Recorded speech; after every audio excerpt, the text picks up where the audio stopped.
আমরা এই ভগ্নাংশটির সমাধান করার জন্য প্রথমে 18, 9, 6 এর লসাগু 18। তিনটি ভগ্নাংশের হর হিসাবে 18 লিখলাম। এখন 18কে 18 দিয়ে ভাগ করলে 1 হয়, তাহলে 1কে 1।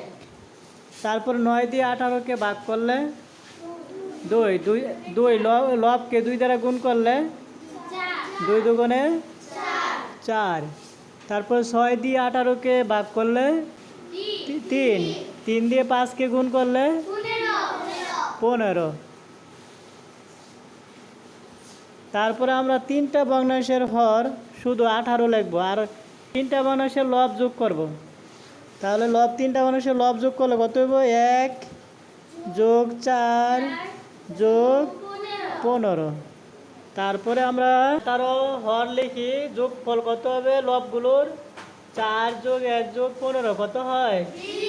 20। 2 দিয়ে কাটলে 10, আর এটা কত হয়? 9। তাহলে 9 ভাগের 10। তাহলে আমরা এটাকে ভাগ যদি করি 9 দিয়ে 10কে যদি ভাগ করি 9 দিয়ে কত হবে? 9 ওকে 9, ভাগ শেষ থাকে 1। তাহলে উত্তর কত হবে? হ্যাঁ হ্যাঁ, 1 সমস্ত 9 ভাগের 1।